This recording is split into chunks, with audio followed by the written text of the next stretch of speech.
Hi there, I'm Joe Devine. I'm not an analyst for Tifo Football, but I am here today to ask two real analysts what they think about the England setup ahead of the Ukraine game in the quarterfinals of Euro 2020. Those analysts are Alex Stewart and JJ Bull, and we'll be meeting them soon enough. But before we get started today, let me remind you that if you're interested in reading about football on a daily basis in a way better than you could do anywhere else, then you should visit The Athletic. And currently, you can get The Athletic for £1 per month for 6 months by visiting the link in the description. Do go and do that, thank you. Anyway, the first thing I wanted to know about England ahead of the Ukraine game was whether they would carry on playing a 3 at the back, or would they move back to a 4? And to find out, I asked JJ Bull. So the reason I think, and maybe we think, that England are going to play a 4-2-3-1, which is kind of really a 4-3-3, because this kind of happens. Mount's a 10, but he comes round as like a number 8, and he will go either side of the midfield. So say it's a 2 here, he's a 3 here, he's a 3 here. That's what they play. The reason they're going to do that is pretty much because England are the better team and are likely to have more of the possession. So though we know Southgate's very conservative with his team and was mostly going to set up to try and negate the attacking threats of the opposition, that's what he's done so far, they're going to have more of the ball and they can get more attacking players on there. I think Ukraine might play with a 3-5-2. They did this in the last game that they won against Austria, and they have tended to be a 4-1-4-1 all of the time except that game, but also in qualifying for, I think the Euros, there was a game against Finland and a game against France, where they also lined up with a 3-5-2. It means you can get Yarmolenko and Yaremchuk up front here, and Zinchenko was excellent in the last game he played. He was their best player, and there might be a way that Ukraine can get their best player into the match. But England playing with a 4, if they play with a 3, then they're going to be able to block this wing-backs situation that they want to deal with. This is where they would come in. But the 4, and because they have so many good attacking players, like say it's Foden, could be Jadon Sancho, could be a few different players, but we'll say it's Foden for now. Foden's going to be so good that it makes the wing-back think twice about pushing up. So they're going to push them back here, Foden will be able to pin them back. Same with Sterling on the left here. And then you're going to have Kane pushed up in amongst the 3. This will be a bit like when they played against Scotland. Scotland played with the back 5. I think Ukraine will have to do the same thing largely. And then you're going to have Mount be able to pull strings from around here. The midfield 2 will largely hold fire. And then the team will push up like this. Won't be quite as aggressive as maybe you think they could be, but it's all about minimizing risk and trying to take advantage of mistakes that the other team makes. So the back 4 means they've got more of their attacking players on, they have better players. When they have possession, they have more attacking options. The 3 which they might use would be to match up with Ukraine, but I don't think they're going to do that. Southgate, it's not that he's been not conservative, it's just that he thinks he's got a good chance of getting the result with this 4. And if you think about what they played against Scotland, who are always going to be in a 5-1-2-2, they played with the same 4-2-3-1, 4-3-3 shape. So we've got something to go off there, and that's why we think he'll do it.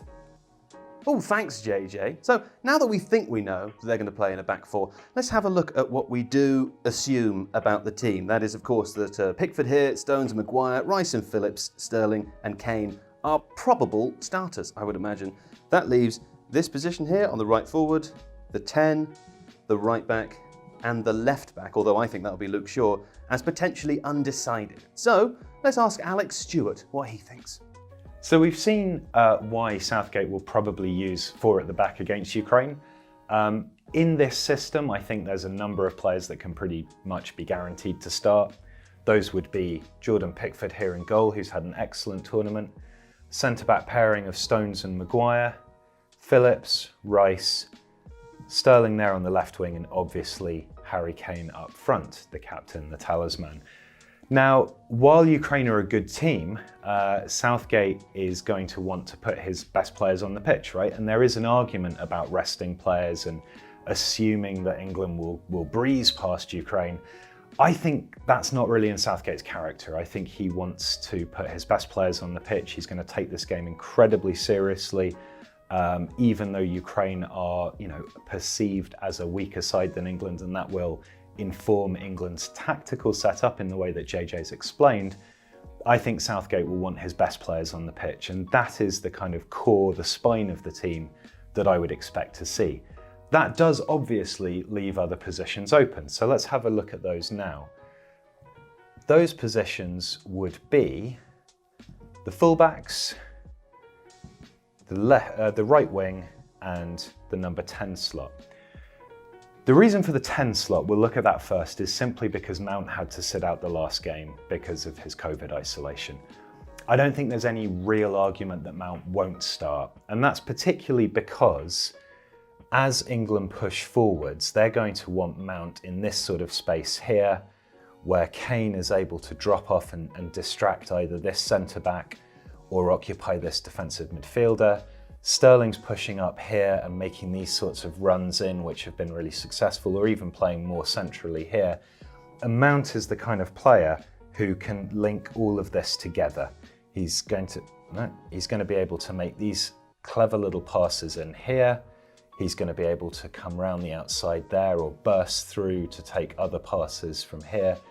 So I think while Mount missed the last game, there's every reason to assume that he's going to come in and play in this game.